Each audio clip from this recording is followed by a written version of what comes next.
हर दिन की तरह मैं सुबह 8 बजे मैं चाय पीने के लिए अपने हॉस्टल से बाहर जाने के लिए निकला। मैं जैसे ही चाय की दुकान वाले के पास पहुंचा, देखा आज चाय वाला वहां पे नहीं था।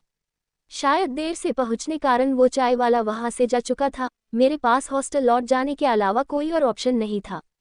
मैंने सोचा कि आगे जाकर कहीं नाश्ता कर लिया जाए। बहुत जोर की भूख लगी थी।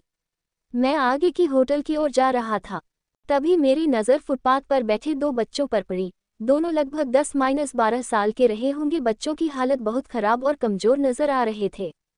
कमजोरी के कारण अस्थिपिंजर साफ दिखाई दे रहे थे। वे भूखे लग रहे थे।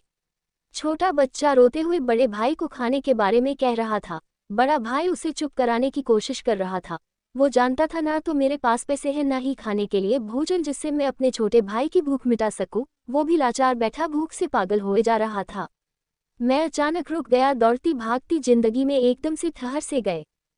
इन मासूम से बच्चों की ऐसी हालात को देख मेरा मन भर आया। इनकी भूख को देख मेरा भूख खत्म सा होगा। सोचा इन्हें कुछ पैसे दे दिए जाए। मैंने उन्हें 10 रू देकर आगे बढ़ गया। जैसे ही मैं आगे की ओर बढ़ा, मेरे मन में एक विचार आया, कितना कंजूस हूं मैं। 10 रू क्या मिलेगा, चाय तक ढंग से न मिलेगी। स्वयं पर शर्म आई, फिर वापस लौटा। मैंने मासूम से देखने वाले भूखे बच्चों से कहा, कुछ खाओगे? बच्चे थोड़े असमंजस में पड़े। मैंने कहा, बेटा मैं नाश्ता करने जा रहा हूँ, तुम भी कर लो। वे दोनों भूख के कारण तैयार हो गए।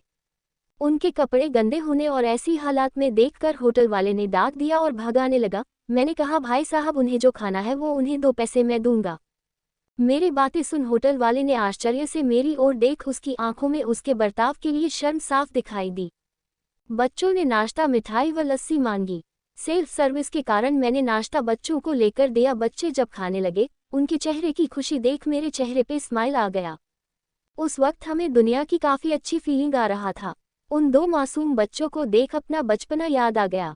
होटल से निकलने के बाद मैंने बच्चों को कहा, बेटा जो पैसे मैंने दिए हैं उसमें 2 रू का शैम्पू लेकर हैंडपंप के पास नहा लेना और फिर दोपहर शाम का खाना पास के मंदिर में चलने वाले लंगर में खा लेना। और मैं नाश्ते के पैसे देकर फिर अपनी दौड़ती दिनचर्या की ओर बढ़ निकला। होटल के आसपास के लोग बड़े सम्मान के साथ देख रहे थे। होटल वाले के शब्द आदर में परिवर्तित हो चुके थे। मैं अपने हॉस्टल की ओर निकला। थोड़ा मन भारी लग रहा था, मन थोड़ा उनके बारे में सोचकर दुखी हो रहा था। रास्ते में मंदिर आया। मैंने मंदिर की ओर देखा और कहा, हे भगवान, आप कहाँ हो? इन बच्चों की ये हालत, ये भूख, आप कैसे चुप बैठ सकते हैं?